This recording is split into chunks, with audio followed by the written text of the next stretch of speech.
નમસ્કાર દર્શક મિત્રો, ડીએસબી કાપડિયા ગ્રુપ ઓફ સ્કૂલ્સ અને જીએસટીવીના સંયુક્ત ઉપક્રમે પ્રસારિત થતા કાર્યક્રમ પાસ થવાનું પંચામૃતમાં હું નેહલ શાહ આપનું હાર્દિક સ્વાગત કરું છું. મિત્રો, આજે આપણે ધોરણ 10 ગણિત વિષયની ચર્ચા કરવાની છે. અગાઉના એપિસોડોની અંદર આપણે ઘણા બધા પ્રકરણોની ચર્ચા કરી છે, પણ એમાં આપણે ભૂમિતિ હજી છોડી દીધું છે. તો આજે ભૂમિતિના પ્રકરણ નંબર 6 અને 7 કે જે 13 ગુણ ભાર ધરાવે છે, એ બંને ચેપ્ટરોની આજે આપણે ચર્ચા કરવી છે. એ બંને ચેપ્ટરો મિક્સ થઈને જે 13 ગુણભાર છે એનું સંભવિત વિભાજન આ રીતે રહે છે. 5 ગુણનો એક પ્રમેય પૂછાય છે, 2 ગુણનો એક દાખલો પૂછાય છે અને બંને જ પ્રકરણોની અંદરથી 3 MCQ મિત્રો અત્યાર સુધી પૂછાયેલા છે. અહીંયા પ્રમેયની ઓરમાં રાઇડર પૂછાવાની પણ સંભાવના રહેલી છે. અત્યાર સુધી જો રાઇડર પૂછી છે તો પ્રમેયની ઓરમાં હોય છે, પણ એ કમ્પલસરીમાં પણ પૂછી શકાય. તો મિત્રો એના માટે પણ આપણે મેન્ટલી તૈયાર રહેવું જોઈએ. હવે પ્રકરણ નંબર 6ની જો આપણે વાત કરીએ તો પ્રકરણ નંબર 6માં સૌથી પહેલાં સપ્રમાણતાનો મૂળભૂત પ્રમેય આવે છે. એ અત્યાર સુધી બોર્ડમાં સૌથી વધુ વખત પૂછાયેલો પ્રમેય છે અને એ લગભગ બધાએ મોઢે કર્યો હોય, પણ એમાં એક ધ્યાન હું તમારું એટલું દોરીશ કે એની પ્રતિજ્ઞા મિત્રો ખાસ તૈયાર કરજો.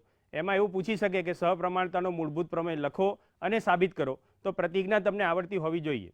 એના ઉપરથી એક ટોપિક આવે છે ખૂણાના દ્વિભાજકવાળો, કે જે આપણે પ્રમેય 6.1 પરથી સાબિત કર્યો છે. એના દાખલા જ્યારે પૂછાય ત્યારે અમારા અનુભવ પ્રમાણે વિદ્યાર્થી મિત્રો સૌથી વધુ ભૂલ કરે છે.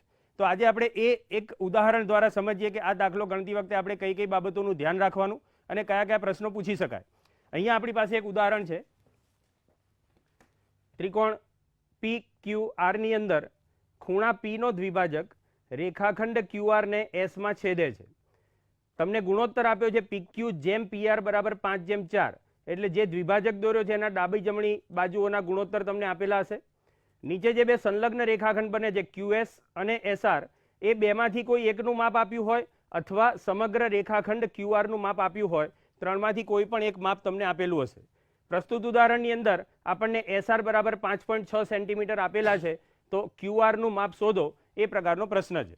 હવે અહીંયા આપણે પ્રમેય 6.1ની અંદરથી જે પરિણામ મળે છે એ પરિણામનો સીધો ઉપયોગ કરવાનો છે. પરિણામ બરાબર ધ્યાન રાખજો, એમાં રેખાખંડ ઉલટસુલટ ન થઈ જાય.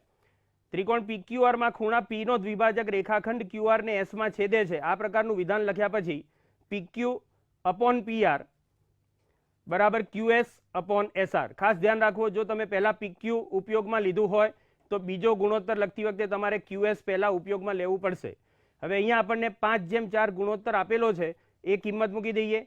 QS એનું એ જ રહેશે અને SR નું મૂલ્ય 5.6. 5.6 જે છે એને આપણે સામે શિફ્ટ કરીએ તો QS નું મૂલ્ય સાદી ગણતરી વડે તમે 7 સેન્ટીમીટર શોધી શકશો. તો અહીંયા QS તમને મળી ગયો. પ્રશ્ન તમને QR નો પૂછ્યો છે, એટલે કે સમગ્ર રેખાખંડનો પ્રશ્ન પૂછેલો છે. એટલે Q'(S')R QR બરાબર QS વત્તા SR 7 જે આપણે શોધ્યો અને 5.6 આપણને આપેલું છે. QS અને SR નું મૂલ્ય સરવાળો થશે 12.6 સેન્ટીમીટર અને આ રીતે તમે QR સુધી પહોંચી શકો. મિત્રો, આ જ ઉદાહરણની અંદર જો તમને QR નું માપ આપ્યું હોય અને QS અથવા SR શોધો, એ પ્રકારનો પ્રશ્ન પૂછાય તો પણ ગુણોત્તર તમારે આ જ વાપરવાનો છે. ગુણોત્તરમાં કોઈ ફેરફાર થશે નહીં.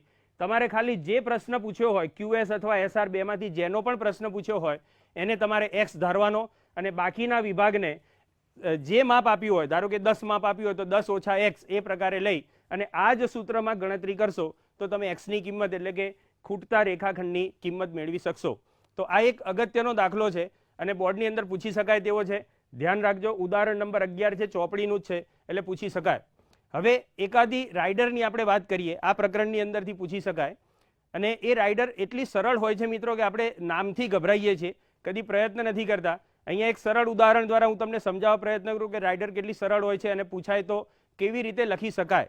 કદાચ ન ફાવે તો પણ વધુમાં વધુ માર્ક કેવી રીતે મેળવી શકાય એની પણ આપણે ચર્ચા કરીએ. તમને રકમ આપી છે ત્રિકોણ ABC ની અંદર એક રેખા L જે છે એ રેખાખંડ AB ને M માં, રેખાખંડ AC ને N માં અને રેખાખંડ AD કે જે મધ્યગા છે એને G માં છેદે છે. ગુણોત્તર એક તમને આપેલો છે 3AN બરાબર 2AC. AN અને AC વચ્ચેનો સંબંધ છે 3AN બરાબર 2AC. તો સાબિત કરો કે AM બરાબર 2MB. હવે આ આકૃતિ દોર્યા પછી તમે વિગત પરથી આકૃતિ દોરો અને આકૃતિ દોર્યા પછી તમે પક્ષ સાધ્ય પણ જો મિત્રો લખો તો તમને ઓછામાં ઓછા 1 થી 1.5 ગુણ મળતા હોય છે. હવે આમાં પક્ષમાં શું થશે, તો જે વિગત આપી છે લખી દો. ત્રિકોણ ABC માં રેખાખંડ AD મધ્યગા છે, રેખા L એ રેખાખંડ AB ને M માં, રેખાખંડ AD ને G માં અને રેખાખંડ AC ને N માં છેદે છે. સાધ્ય AM બરાબર 2MB અને પક્ષની અંદર 3AN બરાબર 2AC જે વિગત આપેલી છે એનો પણ ઉપયોગ કરી શકાય. હવે સાબિતીની અંદર તમને જે ગુણોત્તર આપેલો છે એ ગુણોત્તરથી જ આપણે શરૂઆત કરવી પડે.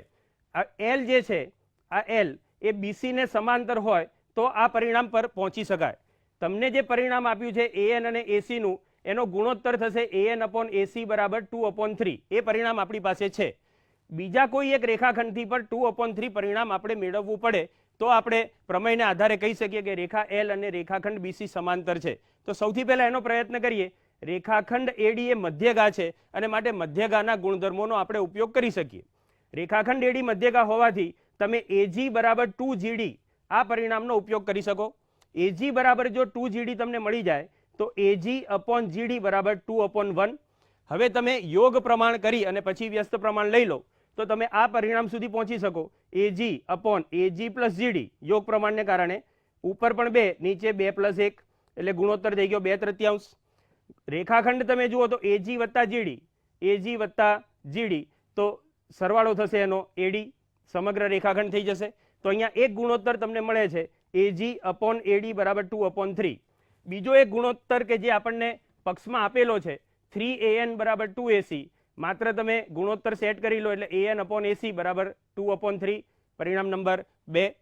પરિણામ 1 જુઓ, પરિણામ 2 જુઓ, બંનેને સરખાવો. 2/3 2/3 છે માટે આપણને મળશે AG/AD બરાબર AN/AC. હવે તમે અહીંયા વિચારો AG/AD બરાબર AN/AC. તમે અહીંયા પ્રમેયના પ્રતિપ્રમેય 6.1 નો આપણો જે પ્રતિપ્રમેય છે એનો ઉપયોગ કરી શકો કે જો ગુણોત્તર સરખા હોય તો રેખા L જે છે એ રેખાખંડ CD ને એટલે કે રેખાખંડ BC ને પણ સમાંતર થશે. એ પ્રમાણે વિચારીએ તો AG/AD બરાબર AN/AC. એના પરથી આપણે એવું કહી શકીએ GN સમાંતર DC. GN સમાંતર DC હોય તો GN રેખાખંડ જે છે એને જ આપણે રેખા L કહી શકીએ. એટલે રેખા L સમાંતર રેખા DC ના બદલે BC પણ લઈ શકાય કારણ કે B'(D')C છે. હવે L સમાંતર જો BC હોય તો આપણને પ્રમેય 6.1 ઉપયોગમાં આવે છે. પ્રમેય 6.1 પ્રમાણે આપણે ગુણોત્તર લઈએ તો AM/BM બરાબર AG/GD. AM/BM બરાબર AG/GD, પણ AG/GD નું મૂલ્ય તો આપણી પાસે છે જ 2/1. એ 2/1 અહીંયા મૂકી દો અને માત્ર ચોકડી ગુણાકાર કરો તો આપણે જે સાધ્ય લાવવું છે ત્યાં સુધી મિત્રો આપણે પહોંચી શકીએ. આમ રાઇડરો મિત્રો ખૂબ સરળ હોય છે, એનાથી ગભરાવાની જરૂર નથી. એટલીસ્ટ તમને જો રાઇડર પૂછાય તો તમે પક્ષ, સાધ્ય અને આકૃતિ દોરીને આવો તો પણ બોર્ડની અંદર 1 થી 1.5 માર્ક. અને સાબિતીની શરૂઆતમાં તમારે કશું કરવાનું નથી, માત્ર પક્ષના આધારે થોડી ઘણી ચર્ચા કરવાની છે. આટલું કરો તો પણ 5 માંથી 3 માર્ક સુધી તમને મળી શકે. તો આ રીતે જો તમે થોડોક પ્રયત્ન કરશો તો પ્રકરણ નંબર 6 એના દાખલા પૂછાય કે રાઇડર પૂછાય, તમે સારામાં સારું એમાં પ્રેઝન્ટેશન કરી શકશો. હવે આપણે ચેપ્ટર નંબર 7 જોઈશું, પણ એ પહેલાં લઈએ એક નાનકડો વિરામ.